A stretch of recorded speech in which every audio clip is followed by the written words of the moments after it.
जी बचोरी, कैसे हैं आप?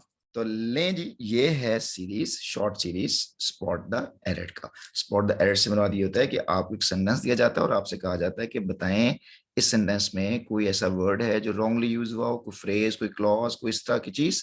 तो can you find out the mistakes? If you can find out the mistakes, it means that your English is so good. So let's try and find it out. Mr. Tim was so helpful, so dashing manager, and full of enthusiasm as the investors all around the globe wants to have them to manage their setups. चलें start करते हैं इसके mistake. यहाँ पे पहली बात तो ये कि फुल स्टॉप लगाएंगे हम, ये मतलब डॉट लगाएंगे, मिस्टर लग जाएगा यहाँ पे। मिस्टर टीम वो सो हेल्पफुल, हम देखते हैं कि असल में इस सेंटेंस के अंदर बेसिक मिस्टेक है सो की है, वर्सेस जो है हम करते हैं सो के बाद हम जो है ना वो लगाते हैं सच भी लगाते हैं। ठीक है, तो सो और सच का डिफरेंस फाइंड आउट करेंगे और दूसरा हम इसके अंदर प्रोनाउन के अंदर भी देखेंगे।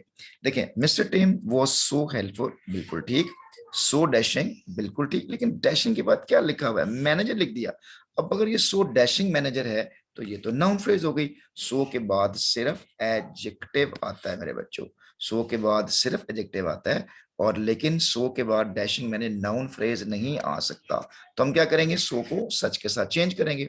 लेकिन मसला ये है कि आगे एंड भी लगा हुआ है। एंड से मतलब ये है कि अगर एंड से पहले कोई एडजेक्टिव है तो उसके बाद भी एडजेक्टिव होना चाहिए। एंड से पहले अगर नाउन है, उससे पहले फ्रेज है, तो ये पैरेलल स्ट्रक्चर सब सेम होना चाहिए। यहाँ पे वन वर्ड है, यहाँ पे नाउन फ्रेज है, और यहाँ पर भी फ्रेज लगा दी। अब इसको मैं दो तरह से ठीक कर सकता हूँ, याद रखिएगा। अगर मैंने सो ही बरकरार रखना है तो मैं क्या करूंगा? सो के बाद मैं एडजेक्टिव हेल्पफुल लगा दूंगा, एक हेल्पफुल।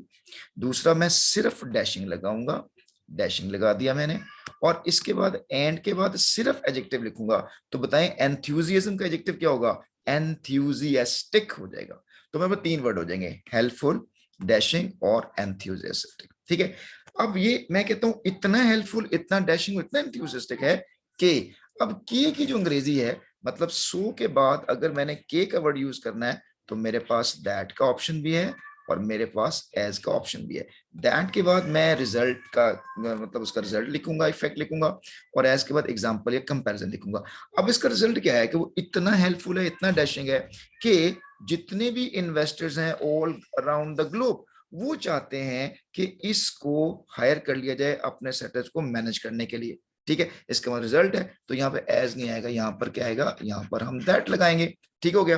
अब चलते हैं आगे। अच्छा, क्या क्या सो के साथ, क्या इसको मैं सच के साथ नहीं कर सकता? बिल्कुल। अगर मैं सच लगाऊंगा तो मैं क्या कहूंगा? Mister Tem was such. अब क्या मैं सच लगाऊंगा? Such helpful, dashing and full of enthusiastic manager. Manager लाजमी लगाना मैंने, ए एंथ्यूजियास्टिक मैनेजर। तो फिर आगे दैट लगेगा। दैट तो ये के साथ सो के बाद अगर मैं यहाँ पे सच लगाऊंगा तो सच के बाद आने वाला नाउन फ्रेज होगा। ठीक है, तो manager that the investors all around the globe wants है। बेटा हु वांट्स, कौन चाहता है? इन्वेस्टर्स, तो ये प्लूरल है तो यहाँ पर एस नहीं आएगा, वॉन्ट आएगा। वॉन्ट टू हैव, हम देखें ये जो हैव है यहाँ कॉस्टिव वर्ब यूज होगा, तो कॉस्टिव वर्ब के बाद आने वाला कौन सा वर्ब है? यहाँ पर देखें, यहाँ मैनेजर वर्ब आ रहा है। तो ये वाला जो मैनेजर है ये टू मैनेज है, ये टू इन्फिनिटिव फॉर्म में है। हम जानते हैं कि हैव के बाद अगर यहाँ पर कोई पर्सन आया हो तो हम उसके बाद टू मैनेज नहीं लगाते, बल्कि इसके बाद क्या लगता है? मैनेज। तो ये होगा द ग्लोब वॉन्ट, मतलब इन्वेस्टर्स वॉन्ट टू हैव। अच्छा, अब ये देम क्या चीज है? ये प्रोनाउन है बेटा, आपने याद रखना है जहां कहीं प्रोनाउन यूज हो रहा होगा ना, हम देखते हैं ये किस नाउन के लिए आया है। बेटा किसको हायर करना है? मिस्टर टिम को हायर करना है, तो भाई देम नहीं आएगा, क्या आएगा? यहाँ पे हिम आएगा।